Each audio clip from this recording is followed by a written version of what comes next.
আমরা মহান রবের গোলামি করি। আল্লাহ রাব্বুল আলামিন সুস্পষ্ট কোরআনে কারীমের মধ্যে বলেছেন, ইয়া আইয়ুহাল্লাযীনা আমানু লা তাত্তাখিযুল ইয়াহুদ, হে ঈমানদাররা, লা তাত্তাখিযুল ইয়াহুদ ওয়ান নাসারা আউলিয়া, হে ঈমানদাররা, তোমরা ইহুদি এবং খ্রিস্টানদেরকে বন্ধু বানায়ো না। কি করিও না? ইহুদি খ্রিস্টানদেরকে বন্ধু বানায়ো না। এবার আসেন, বর্তমান পৃথিবীতে ইহুদিদের একটা রাষ্ট্র, যদিও এটা এদের রাষ্ট্র নাই, এরা দখল করেছে জালিমের দল, নাম হলো ইসরায়েল। নাম কি? আমি আপনাদের সামনে প্রশ্ন করতে চাই, গোটা পৃথিবীতে সবচেয়ে বেশি মুসলমানদের উপর নির্যাতন করতেছে যারা, এরা কি এই ইসরায়েল? হ্যাঁ নাকি না? ইসরায়েল নির্যাতন করতেছে না করতেছে না? আল্লাহ তাআলা বলছে যে ইহুদিরা হলো মুসলমানদের, মুমিনদের শত্রু। তাইলে মিলায় নেন, ইহুদিরা শত্রু নাকি বন্ধু? এখন বাংলাদেশের কোন দল যদি ইহুদিদেরকে বন্ধু মনে করে, তাইলে তারা কি আল্লাহর কথা মানলো? বলেন মানলো? যদি খ্রিস্টানদেরকে বন্ধু মনে করে, পুরা ইউরোপ, পুরা পশ্চিম সবটাই হলো খ্রিস্টান। ইউরোপের কোন রাষ্ট্রকে যদি বাংলাদেশের কোন দল কিংবা সরকার বন্ধু মনে করে, Germany, France, Netherland, Spain, Italy কিংবা ইংল্যান্ড, যুক্তরাষ্ট্র, যুক্তরাজ্য, এগুলোর কোনোটাকে, এই কানাডা, আমেরিকা, মুসলমানরা যদি, মুসলমানদের দেশগুলো যদি বন্ধু মনে করে, আল্লাহ বলেন এরা তোমাদের বন্ধু নয়, বা'দুহুম আউলিয়াউ বা'দ, এরা নিজেরা নিজেদের বন্ধু। এরা নিজেরা কি? কার কথা বলেন না? কার কথা? আসেন এবার মিলাই। ইসরায়েল যে এত জুলুম করতেছে ফিলিস্তিনের মুসলমানদের পক্ষে, আমেরিকার সমর্থন আছে না? খালি সমর্থন নাকি অস্ত্র দেয়, টাকাও দেয়, গোলা বারুদ দেয়, ট্যাঙ্ক দেয়, মিসাইল দেয়, জঙ্গি বিমান দেয়, ড্রোন দেয়, অ্যাটাকিং হেলিকপ্টার দেয়, দেয় কি দেয় না? তাইলে বোঝা গেল ইসরায়েল যদি মুসলমানের শত্রু হয়, আমেরিকাও মুসলমানের শত্রু। আমাদের কথা কি বুঝে আসতেছে? যদি সাম্প্রতিক এই কথাগুলো না বুঝেন, আগামীর বাংলাদেশও বুঝবেন না, আগামীর আলোচনাও বুঝবেন না। আগামী দিনে বাংলাদেশের পরিস্থিতি কি হবে, এগুলো একটু মুসলমান ইমানদার, যেহেতু এত দূর থেকে কষ্ট করে আসছি, না খায়া না লয়ে এত দূর থেকে গাড়িতে কইরা আসতাম, বিমান এরিয়া মিস করে আসছি, আপনাদেরকে একটু কিছু কথা বলে যায়। আপনারা 2024 সালের 5ই আগস্ট এর আগে বাংলাদেশে একচ্ছত্রভাবে ভারতীয় আধিপত্যবাদ দেখছে। যে সরকার ছিল আওয়ামী লীগের, শেখ হাসিনা সরকার, এটা ছিল ভারতের গোলাম, সেবাদাসী, ভারতের গোলামীর সরকার। এতদিন চলতো 5ই আগস্টের আগে ভারতের গোলামি, এখন নতুন করে শুরু হয়েছে আমেরিকার গোলামি। আপনারা কি এটা বুঝতে পারেন? আমি খুব সহজ ভাষায় সত্য কথাগুলো বলে ফেলি, এতে কিছুই যায় আসে না, আল্লাহ মাফ করুক। কারণ এই উম্মতের সামনে আমাদেরকে অবশ্যই সঠিক সত্য কথাটা উপস্থাপন করতে হবে। এতদিন চলতো ভারতের গোলামি, এখন চলে আমেরিকার গোলামি। এই জন্য আমি প্রায় প্রোগ্রামে বলে থাকি, গোলাম চেঞ্জ হয়েছে, মনিব চেঞ্জ হয়েছে, প্রভু চেঞ্জ হয়েছে, কিন্তু গোলামগুলো চেঞ্জ হয় নাই, একই রয়ে গেছে। বাংলাদেশের রাজনৈতিক দলগুলোর গোলামি, চামচামি এখনো চলছে।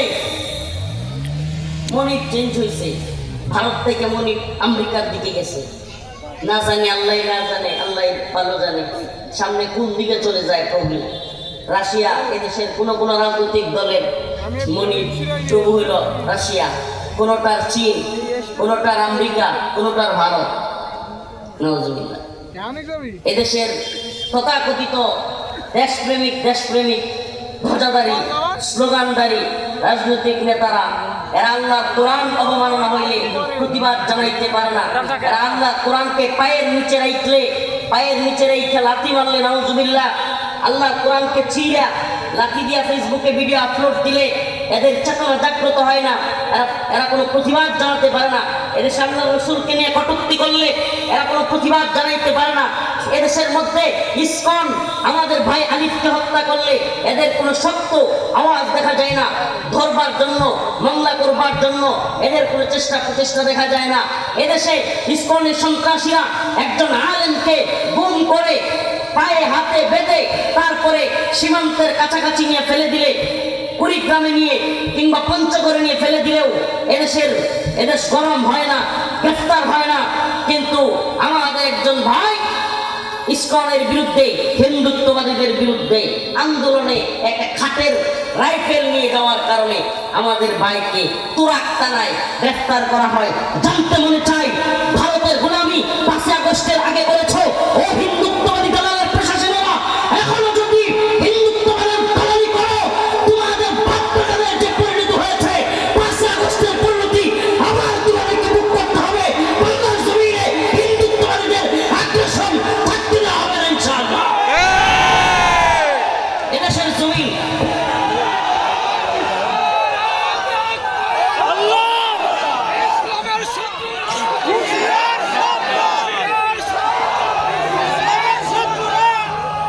আমরা একেবারে হুঁশিয়ার করে দিতে চাই, ইসকন নামক এই সন্ত্রাসী সংগঠনকে নিষিদ্ধ করতে হবে।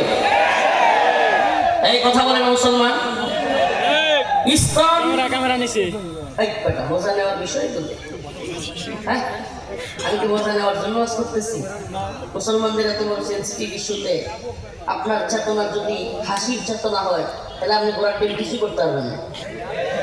আপনার মধ্যে যদি কষ্টই না থাকে, নিয়ে একজন আলেমকে ধরে নিয়ে হুট করে রফিকুল ইসলাম মাদানিও দেখতে আসেন ঘোড়ার ডিম এখানে, হুট করে যদি আমাকে নিয়ে এখন গুম করে দেয় ইসকন, কি একটা আশ্চর্য কথা বলতেছে। স্বাধীন দেশ একজন আলেমকে সেই গাজীপুর থেকে ধরে নিয়ে কুড়িগ্রামে পঞ্চগড়ে ফেলে রেখে আসছে, হাত পা বাঁধা, মেরে ফেলতে চাইছিল। চিন্তা করা যায়, উলঙ্গ অবস্থায় মারছে, পাথর দিয়ে ইয়া দিয়া, বোতলের ভিতরে পানি বেরো ওইটা দিয়ে পিটাইছে, উলঙ্গ করে ফেলছে। তো এটা কেমন দেশ ভাই, কল্পনা করতে পারতেছেন? আল্লাহ না করো আগামীকালকে আপনি যে হুজুরকে পছন্দ করেন, সে যেই গ্রুপের হোক, তাকেও যেভাবে ওরা গুম খুন করবে না, তাইলে ভারতীয় আধিপত্যবাদ এখন কমলো কোথায়? ভারতের গোলামি কমলো কোথায়? এই প্রশাসন তাকে খুশি করতেছে, ওদেরকে গ্রেফতার করতে পারে না, খুঁজে পায় না। আরেকজন আলেম জজবাই একজন মানুষ, সে ভালোবাসায় একটা দামি বন্ধু, হিন্দুত্ববাদীদেরকে ইসকনকে ভয় দেখানোর জন্য যদি হয়ে থাকে, তারা নিয়ে দৌড়ায় গ্রেফতার করে নিয়ে আসছে। এটা কার দালালি? এটা কাদের দালালি? ভারতের দালালি যারা করেছিল 5 আগস্টে, তাদের পরিণতি কি এরা দেখে নাই? এখনো যদি কেউ ভারতের দালালি করে, শুধু ভারতের দালালি না, যদি কেউ আমেরিকার দালালি করে, এদেশে একসময় স্লোগান ছিল পিন্ডি না ঢাকা, মুরব্বীরা বলতে পারবে। পাকিস্তানের সাথে যুদ্ধের সময় রাওয়ালপিন্ডি পাকিস্তানের একটা অঞ্চলের নাম, ওই সময় ঢাকার রাজপথে স্লোগান হইতো পিন্ডি না ঢাকা। এখনকার এই জেনজি প্রজন্ম, এই প্রজন্ম এটা বলতে পারবে না, আমরাও তো ইতিহাস করে জানছি, ইতিহাস থেকে জানছি। পিন্ডি না মুরব্বীরা বলতে পারবেন, স্লোগান হইতো কি হইতো না। এরপরে এই প্রজন্মের স্লোগান পাল্টে গেছে। কেন? একসময় 71 পরবর্তী কিংবা 71-এর সময়ে এদেশ পাকিস্তানের জুলুম চলতেছিল, এজন্য স্লোগান হয়েছিল পিন্ডি না ঢাকা, মানে পাকিস্তানের একটা জায়গার নাম রাওয়ালপিন্ডি, যে আমরা পিন্ডির গোলামি চাই না, আমরা ঢাকা স্বাধীন হয়ে বাঁচতে চাই, এজন্য স্লোগান হয়েছিল পিন্ডি না ঢাকা। এরপরে শুরু হলো দিল্লির গোলামি, 71-এর পর থেকে শুরু হলো কি? দিল্লির গোলামি। দিল্লির গোলামি শুধু আওয়ামী লীগ করে নেই, 71 পরবর্তী সময়ে 2024-এর 5 আগস্টের আগ পর্যন্ত যত দল ক্ষমতায় ছিল, কোন দল ভারতের কথা ছাড়া উঠতে বসতে পারে নাই, সবগুলো ভারতের কথায় উঠছে আর বসছে। এটা ছিল রিয়েলিটি। তো তখন স্লোগান কি হয়েছে? দিল্লি না, সামনে স্লোগান হবে, লিখে রাখেন। আমি ছোট্ট মানুষ বললাম, স্লোগান পাল্টে যাচ্ছে, অচিরেই স্লোগান হবে ওয়াশিংটন না ঢাকা। স্লোগান পাল্টে যাবে, কারণ গোলামি তো শুরু হয়ে গেছে ওয়াশিংটনে। সন্ত্রাস বিরোধী আইনের নামে, জঙ্গিবাদের নামে আলেমদেরকে গ্রেফতার করা হয়, আর এদিকে ইসকন অস্ত্র নিয়ে মহড়া দেয়। ইসকন প্রকাশ্যে দিবালোকে একজন অ্যাডভোকেটকে হত্যা করে। এদেশে 13 বছরের শিশু আশামণিকে গাজীপুরে হিন্দুরা 3-4 জন মিলে সংঘবদ্ধভাবে ধর্ষণ করে, আর দেশের পুলিশ সেই ধর্ষকদের পক্ষে বিবৃতি দেয়। প্রিয় ভাইরা আমার, বন্ধুগণ, এদেরকে দেখলেই মনে হয় এরা যেন ভারতের গোলামি করতেই পছন্দ করে। এরা কাদের গোলামি করতে পছন্দ করে? আর এদেশে সবচাইতে বেশি রয়ের পারপাস সার্ভ করে যেই ইউনিট, যে শাখা, এটা হলো মিডিয়া শাখা।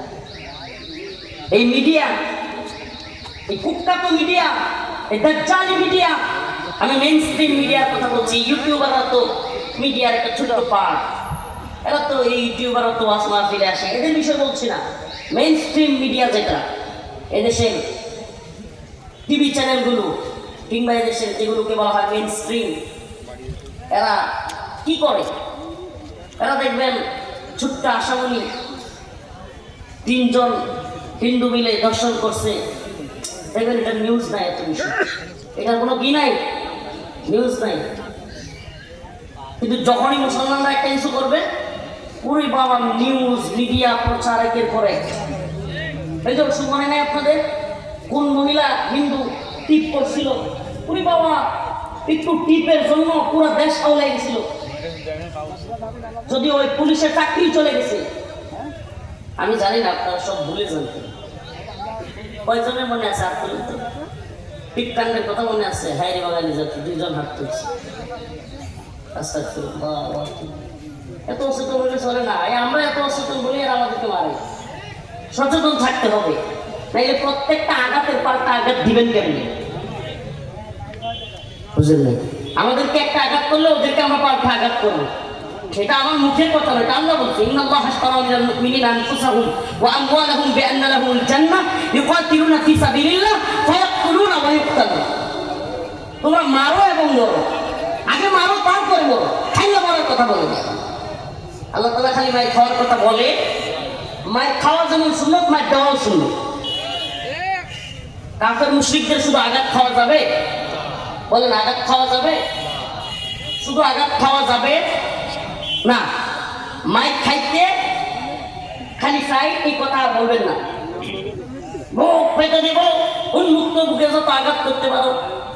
আমাদের ওই যে রংপুরের আবু সাইদের মতো বুক পাইতে দেবো বলি করতে না, আমরা এত বুক পাতবো না। যদি আমাদেরকে মারতে আসে হিন্দুত্ববাদী ভারত, পুলিশের ঢাকা মহানগর ডিএমপির কমিশনারের কথা আমার খুব ভালো লাগছে। আজকে দেখলাম মিডিয়াতে বলতেছে যে যদি পার্শ্ববর্তী কোনো দেশ আমাদের উপর হস্তক্ষেপ করে, যুদ্ধ বেঁচে যাবে এবং আমরা সেই যুদ্ধের জন্য তৈরি আছি। কথাটা খুব ভালো লাগছে আমার। জানি না, আল্লাহ মাফ করো, হালাল হারাম কিংবা হারামের মিশ্রণ থাকা এই অফিসাররা দেশের জন্য, ইসলামের জন্য, এই উম্মার জন্য, এই ভূমির জন্য কতটুকু লড়াই করবে। কিন্তু আমরা তো অচেতন হয়ে গেলে চলবে না। আপনাদের সীমান্ত অঞ্চলের মানুষ, ভারতীয় সীমান্ত অঞ্চলের একটা এলাকা যশোর, আমরাও সীমান্ত অঞ্চলের মানুষ নেত্রকোনা। খুব সতর্ক থাকতে হবে মুসলমান। কথাগুলো খুব মনোযোগ দিয়ে শুনবেন। হুজুর আজকে এই কথাগুলো কেন বলতেছেন? এই জন্য বলতেছি ভাই, আমি পারতাম আপনাদেরকে নামাজের একটু আলোচনা শোনাইতে, হজ নিয়া, কোরবানি নিয়া, রমাদানের রোজা নিয়া, কিংবা বিভিন্ন বিষয়ে আপনাদেরকে আলোকপাত করতে পারতাম, তাকওয়ার ওয়াজ করতে পারতাম, এগুলো। অবশ্যই আমাদের নামাজ পড়া দরকার, নামাজ পড়তেই হবে, নামাজ আল্লাহর পক্ষ থেকে ফরজ। কিন্তু এই উম্মার সামনে যেই পরিমাণ মুসিবত, এই উম্মার উপর যে যুদ্ধ চাপিয়ে দেওয়া হচ্ছে, এই উম্মার দিকে যেইভাবে দিয়ে আসছে বিপদ, এই বিপদ আসন্ন, এই অশনি সংকেত আমরা যারা অগ্রিম ফিল করি, আমরা আপনাদেরকে সজাগ করা, এটা আল্লাহর পক্ষ থেকে দায়ী হিসেবে আমাদের দায়িত্ব কর্তব্য। আমাদের কি দায়ী? দায়ী, তার দায়িত্ব। যে দিনের দায়ী তার অবশ্যই দায়িত্ব এবং কর্তব্য হলো এই উম্মার মাঝে এই চেতনাকে জাগ্রত করা। দেখুন আল্লাহ পাক বলতেছে, আমি রফিকুল ইসলাম মাদানী কথা শুনবার দরকার নাই। আল্লাহ রাব্বুল আলামিন বলতেছে, লা তাজিদান্না আশাদ্দান নাস আদাওয়াতাল লিল্লাযিনা আমানুল ইয়াহুদ ওয়াল্লাযিনা আশরাকু। লা তাজিদান্না আশাদ্দান নাস, মানুষদের মধ্য থেকে অবশ্যই অবশ্যই তোমরা পাবে শত্রু হিসেবে, মুসলমানদের কঠিন শত্রু হিসেবে মানুষদের মধ্য থেকে তোমরা পাবে আদাওয়াতাল লিল্লাযিনা আমানুল ইয়াহুদ ওয়াল্লাযিনা আশরাকু। প্রথমেই পাবে ইহুদিদেরকে, এরপরে পাবে মুশরিকদেরকে। আমাকে বলেন, আপনি উদারতার নামে, আন্তধর্মীয় সংলাপের নামে, ইন্টারফেথের নামে, সকল ধর্ম বর্ণ নির্বিশেষে, লিঙ্গ বৈষম্য নির্বিশেষে একত্রে বসবাসের নামে আপনি উদারতার সবক আমাদেরকে দিলেন। আমি বলি, দেখুন আপনার আমার চাইতে আমার আপনার রব উদারতা কম জানেন। উদারতা উনি কম জানেন। আল্লাহ যদি উদারতা কম জানেন, তাই আল্লাহ পাক কেন বললেন লা তাজিদান্না আশাদ্দান নাস, নাউযুবিল্লাহ, লা তাজিদান্না আশাদ্দান নাস আদাওয়াতান লিল্লাযিনা আমানুল ইয়াহুদ ওয়াল্লাযিনা আশরাকু। আমার আল্লাহ অবশ্যই উদারতা কম জানেন না, আমার আল্লাহর মানবতার অভাব নাই। এজন্য বললাম নাউযুবিল্লাহ, এটা কখনো সম্ভব না। আমার আল্লাহ উদারতা বুঝেন, আমার আল্লাহ মানবাধিকার জানেন, কিন্তু আমার আল্লাহ এও জানেন তিনি যাদেরকে সৃষ্টি করেছেন তাদের চরিত্র কার কেমন। আমার আল্লাহ এও জানেন। এজন্য আল্লাহ বলছেন লা তাজিদান্না আশাদ্দান নাস, মানুষদের মধ্যে থেকে তোমরা কঠিন শত্রু হিসেবে পাবে, কঠিন শত্রু হিসেবে পাবে আদাওয়াতান, শত্রুতার ব্যাপারে। আল ইয়াহুদ ওয়াল্লাযিনা আশরাকু, প্রথমেই পাবে ইহুদিদেরকে, প্রথমেই কাদেরকে পাওয়া যাবে, এরপরে মুশরিকদেরকে। মিলায় নেন ও যশোর কেশবপুরে মুসলমান, মিলায় নেন গোটা পৃথিবীতে মুসলিম উম্মাহ আজ যে নির্যাতন নিপীড়ন হচ্ছে, একটা ফিলিস্তিনে আর একটা কাশ্মীরে, এক জায়গায় ইহুদিরা আর এক জায়গায় মুশরিকরা। দেখছেন, এই আল্লাহ তাআলা যে বলছে ইহুদিরাও মুসলমানদের শত্রু, মুশরিকরাও মুসলমানদের শত্রু। আমরা বলি আমরা উদার। আমরা কোথায় উদার? একজন অমুসলিম অসুস্থ হয়েছে, তাকে চিকিৎসা দেন, কোনো সমস্যা নাই। একজন অমুসলিম রাস্তায় চোখে দেখে না, তাকে হাত ধরে রাস্তা পার করে দেন, কোনো সমস্যা নাই। কিন্তু সাবধান, তার ধর্মীয় কোনো উপাসনালয়ে, ধর্মীয় পূজা অর্চনার মধ্যে, তার ধর্মীয় ইবাদতের মধ্যে কখনোই শরীক হবেন না। একটু লবণ দিয়েও যদি শরীক হন, শুভেচ্ছা জানায়ও যদি শরীক হন, ঈমান থাকবে। কথা ভালো কত ভালোভাবে বুঝবেন। অসুস্থ হয়ে গেছে কোনো মহিলা, সনাতন ধর্মের হইতে পারে, হিন্দু ধর্মের হইতে পারে, বৌদ্ধ, খ্রিস্টান, মারমা, চাকমা, বার্মা, মণিপুরি, যা মঞ্চে হতে পারে। তাকে অসুস্থ হয়ে গেছে, চিকিৎসা দেন, প্রয়োজনে চিকিৎসার জন্য টাকা দরকার হলে হেল্প করা লাগবে, দেন। রাস্তা পার হইতে পারতেছে না বৃদ্ধ মানুষ, ভিন্ন ধর্মের, পার করে দেন। আপনার পরিচিত কোনো সনাতন ধর্মী বা ভিন্ন ধর্মাবলম্বী, তার হঠাৎ করে রাত্রে গাড়ি লাগবে কিংবা সে বিপদে পড়ছে, তাকে উদ্ধার করেন। এটা উদারতা আছে। এই উদারতা ইসলাম শিক্ষা দেয়। কেন? এই আপনার উদারতা দেখে, আপনার চরিত্র দেখে, আপনার ব্যবহার দেখে সেই ব্যক্তি মুসলমান হওয়ার সম্ভাবনা আছে। কিন্তু কখনোই পূজার মধ্যে নাউজুবিল্লাহ আমার রবের সাথে শিরিক হয়। আমার রব আল্লাহ, যিনি আমাকে খাওয়ান, আমাকে পালেন, আমার রিজিক দাতা, আমার পালন কর্তা, আমার সব কিছু যিনি দেন, এই বাতাস, এই পানি, সব কিছু যিনি আমাকে দেন বাঁচার জন্য, সে আল্লাহর সাথে শিরিক হচ্ছে। নাউজুবিল্লাহ। প্রশ্ন করতে চাই, আপনার বাবারে কেউ উলঙ্গ করে পিটাইলে, আপনার মায়ের কেউ উলঙ্গ করলে, আপনি জীবনে কোনোদিন তার কোনো কাজের মধ্যে শুভেচ্ছা জানাইতে পারতেন? প্রিয় ভাই, আপনার আমার বাবা মা, তাদেরকে বেইজ্জতি করবার চাইতেও আমার রবের সাথে শিরিক করা আর কঠিন থেকে কঠিন গুনাহ এটা। তাইলে আমার রবের সাথে শিরিক হয়, আমার রবকে শরীক করা হয়, এমন কাজে শুভেচ্ছা জানানো কিংবা তাদের পূজায় শরীক হওয়া, তাদের পূজার মধ্যে গিয়া পাহারার নামে তবারক খাওয়া, নাউজুবিল্লাহ, ওই যে কি করে পূজার মধ্যে প্রসাদ খাওয়া, নাউজুবিল্লাহ, ঈমান থাকবে? বলেন থাকবে? নাউজুবিল্লাহ। আল্লাহ হেদায়েত দান করুক, বলেন আমিন। আরো জোরে আওয়াজ করে বলেন আমি। আমি একটা ছোট্ট উদাহরণ দিব, মনোযোগ আছে? ছোট্ট একটা উদাহরণ দিই। এরা আমাদেরকে কি শিখাইতে চায় অধিকারের নামে? দেখেন, মনে করেন ছোট্ট একটা গর্ত বানাইছে, ছোট্ট আমার একটু বড়ই গর্ত বানাইছে একজন লোক। তাদের মনের খায়েশ হয়েছে তারা এই দুনিয়াতে আর থাকবে না, ওই গর্তের মধ্যে আগুন জ্বালাইয়া ওই গর্তের মধ্যে লাফ দিবে। শুনতেছেন? গর্তের মধ্যে কি করবে? ঝাঁপ দিবে। আগুন জ্বালাইছে, গর্ত করছে, এখন কি করবে? সিদ্ধান্ত কি? ঝাঁপ দিবে। এখন আমাদের মতো মানে আমরা যেগুলো দায়ী পরিচয় দিই, অবুঝ, ওদের ভাষায়, সেকুলারদের ভাষায়, প্রগতিশীল, তথাকথিত প্রগতিশীল এলিট শ্রেণীর ভাষায়, সেকুলারদের ভাষায়, নাস্তিকবাদীদের ভাষায় আমরা হইলাম বোকাশোকা মানুষ। আমরা তাড়াতাড়ি গিয়ে দর্শি যে ভাই এটা কি করলি, গর্ত কইরা নিজে নিজে আগুনে ঝাঁপ দিবি, এটা তো মহাবিপদ, শরীর তো তোর পুইরা জলসায়া যাবে। এই পর্যায়ে আসছে তৃতীয় শ্রেণী, ওই যে এলিট, প্রগতিশীল, তথাকথিত সুশীল, সেকুলার, নাস্তিক দৌড়ে আসছে। দেখছো দেখছো দেখছো, এই হুজুররা মৌলবাদী, এই হুজুররা মানবাধিকার বুঝে না, বাক স্বাধীনতা বুঝে না, তারা তাদের এটা অধিকার, তারা আগুনে ঝাঁপ দিবে নাকি পানিতে ঝাঁপ দিবে এটা তাদের ব্যাপার, এটা তাদের অধিকার, এটা তাদের বাক স্বাধীনতা। এই হুজুররা তাদেরকে ঝাঁপ দিতে দিল না। আমি জানি একটু বুঝতে কষ্ট হচ্ছে প্রিয় ভাই। আমার আপনাদের কাছে প্রশ্ন, যশোরের মুসলমান যেহেতু এই এলাকা, আমি যতদূর জানি যশোর হিন্দু অধ্যুষিত এলাকা, কিংবা এখানেও সনাতন ধর্মী বা অন্য ধর্মাবলম্বী লোক আছে।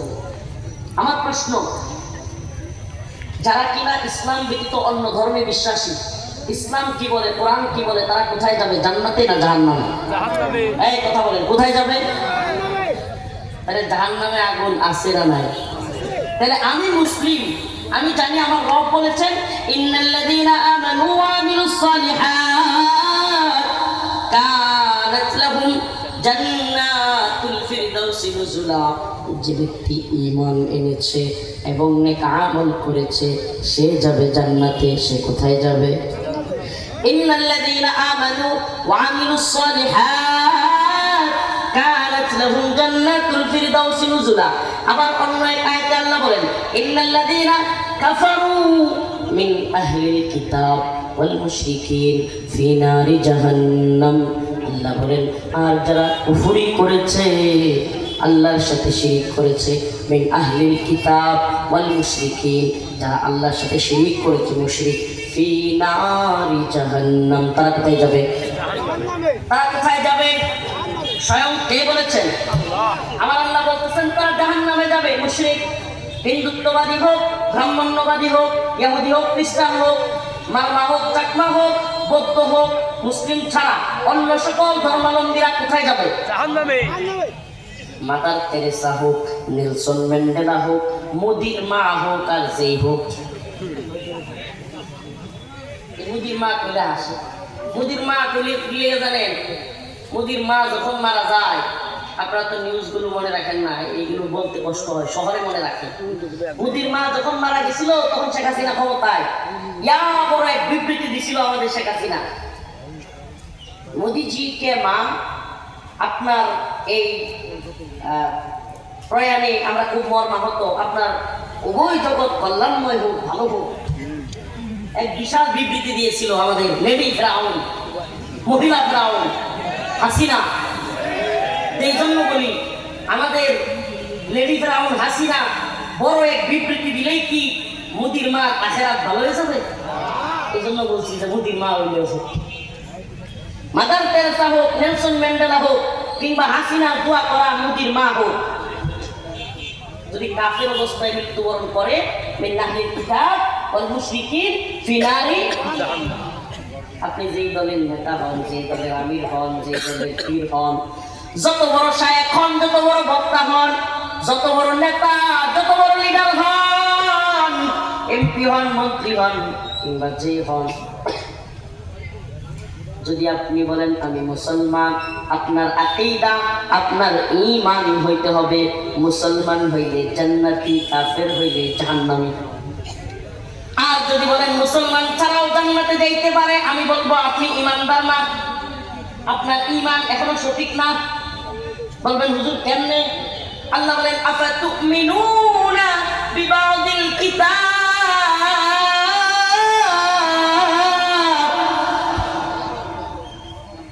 ওয়া তাকফুরুনা বিবাদ فما جزاء من يفعل ذلك منكم إلا خزي في الحياة الدنيا ويوم القيامة يردون إلى أشد العذاب আল্লাহ বলেন আফাতুমিনুনা বিবাদিল কিতাব, তোমরা কি এই কিতাবের কিছু অংশের উপর ঈমান এনেছো? ওয়া তাকফুরুনা বিবাদ, আর কিছু অংশের উপর ঈমান আনলা না। তোমরা কি ইন্নাল্লাযীনা আমানু ওয়া আমিলুস সলিহাত কানাত লাহুম জান্নাতুল ফিরদাউস, এই আয়াতের উপর ঈমান আনলা। যারা নেক আমল করে ঈমানদার, এটা কিন্তু সবাই জানে, যারা নেক আমল করে ঈমানদারেরা কোথায় যাবে? এই কথা কিন্তু আওয়ামী লীগ, বিএনপি, ছাত্রলীগ, যুবলীগ, ছাত্রদল, যুবদল, স্বেচ্ছাসেবক দল, অমুক দল, তমুক দল, জামাত, জমিয়ত, হেফাজত, চরমুনাই সবাই মানে। কিন্তু কিছু কিছু লোকের আকীদা এমন, এরা যেন বলতে চায়, এদের কার্যকলাপে মনে হয় এমন যে কাফের হইলেও অনেক মানুষ ভালো কাজ করলে মনে হয় জান্নাতে যাবে। নাউজুবিল্লাহ বলে কাফের হইয়া জান্নাতে যাওয়ার কোনো সুযোগ আছে? ওই যে উদাহরণ দিলাম, একদল লোক বড় একটা গর্ত করছে, আবার আগুনের মধ্যে ঝাঁপ দেওয়ার নিয়ত করছে। ওই আগুনের মধ্যে ঝাঁপ দিতে গেছে আরেকদল মোল্লা মৌলবী হুজুররা তাদেরকে থামাইছে, ভাই কি করো কি করো, কোথায় ঝাঁপ দাও, মরে যাবো তো, দুইশো যাবে। এখন ওই সুশীল প্রবক্তা কথিত প্রগতিশীল এলিট সেকুলার নাস্তিক আসছে, আইসা বলতেছে ছাড়েন ছাড়েন স্যার, ঝাঁপ দিতে দেন, এটা বাক্সার মতো, এটা অধিকার, আপনি তার অধিকার, থামানোর কে? এদের বক্তব্য হলো আমি, আপনি, আমরা কোনো কিছু করতে পারবেন না, এটা বলার অধিকার রাখি না। কারণ যার যেটা মনে চাই করবে, আপনার মনে না চাইলে আপনি করবেন না। আপনি ভালো মানুষ, আপনি ভালো থাকেন, আপনার যেটা ভালো লাগে অন্যের সেটা ভালো নাও লাগতে পারে, আপনার যেটা ভালো লাগে না অন্যের সেটা ভালো লাগতেও পারে। মানে এটা যুক্তি, তাদের নাস্তিকবাদীদের যুক্তিগুলো হলো এরকম, বুঝছেন না? নাস্তিকবাদীদের যুক্তি হলো কেউ কাউকে আটকাইতে পারবে না কোনো বিষয়ে। কেন? কারণ যার যেটা ভালো লাগে সে সেটা করে। যার নাউজুবিল্লাহ, যার সিনেমা দেখতে ভালো লাগে সে সিনেমা দেখবে, আপনার নামাজ পড়তে ভালো লাগে আপনি নামাজ পড়েন, আপনার রোজা রাখতে ভালো লাগে আপনি রোজা রাখেন, যার রোজার দিনে ওর গান বেহায়া গান ছাড়তে ভালো লাগে, মহিলা নিয়ে নাচানাচি করতে ভালো লাগে, সিগারেট খাইতে ভালো লাগে, মদ খাইতে ভালো লাগে, সে সেটা করবে। আপনি বাধা দেওয়ার কি? যদি বলেন আপনি মুসলমান তাহলে ঠিক আছে, আপনি বিশ্বাস করেন আখিরাতে গেলে বিচার ফাইসালা হবে, তারও বিচার হবে আপনারও বিচার হবে, তাহলে তারটা তারে করতে দেন। দেখছেন যুক্তি? নাউজুবিল্লাহ বলবেন না, যুক্তি দেখছেন? এই নাস্তিকবাদীদের যুক্তি। কিন্তু বাস্তবতা কি? এটা কি সহজ যে কাউকে কিছু বলা যাবে না, এভাবে চলতে থাকবে? তাইলে আমার প্রশ্ন, একই বাড়িতে একই ফ্ল্যাটে একটা রুমের ভিতরে আলাদা আলাদা রুম ভাড়াটিয়া থাকে কি থাকে না? এখন এক ভাড়াটিয়ার মেয়ের বিয়ে, এখন ওই ভাড়াটিয়া বিশাল বড় বড় 8টা-10টা সাউন্ড বক্স আইনা ডিজে পার্টি দিচ্ছে, আর পাশের মানুষ ঘুমাইতে চায় কিংবা কারো পরীক্ষা আছে, কেউ অসুস্থ আছে। আপনি বলেন ওই বাসায় যা মন চায় তা করতে দেওয়া কি এদের জন্য সম্ভব? বলেন সম্ভব? আপনি নামাজ পড়েন, আপনার জন্য পর্দা করা ফরজ, কিন্তু আপনার বাসার সামনে একজন অর্ধ উলঙ্গ মহিলা থাকে। অর্ধ উলঙ্গ পর্যন্ত হাফ প্যান্ট করে যেগুলো নাচানাচি করে। এখন ওই নাস্তিকদের কথা অনুযায়ী আপনি তারা কিছুই বলতে পারবেন না। হায় হায়, আপনি নামাজ পড়ে বের হওয়ার সাথে সাথে দেখেন হায় হায় সব কিছু নিয়ে নাচানাচি। বলেন না নামাজ পড়ে আপনি কিছু ঠিক রাখতে পারবেন? ঠিক রাখতে পারবেন? এরা এগুলো বলতে চায়, এই দুঃখাবাজরা বুঝাইতে চায় যার যেটা মন চায় সে সেটা করবে, কিন্তু ইসলাম বলে এই সুযোগ নাই। আজকে তথাকথিত কিছু রাজনৈতিক দলের নেতাদেরকে যখন বলা হয় যে আপনারা কি এই দেশে ক্ষমতায় আসলে পর্দা যদি কেউ না করে, হিজাব কেউ না করে তাদেরকে বাধ্য করবে, না এটা ম্যান্ডেটরি না, কিভাবে বলে রে? এরা আল্লাহর দ্বীন, আল্লাহর ইসলাম বুঝে নাই, প্রকৃত কোরআন বুঝে নাই, ইসলামী শরিয়া বুঝে নাই। অবশ্যই অবশ্যই ইসলামী শরিয়ার অধীনস্থ রাষ্ট্রে মহিলাদেরকে অবশ্যই পর্দা করতে হবে। প্রিয় ভাইরা আমার, এখন জাহান্নামের দিকে দৌড় মারছে, আগুনের দিকে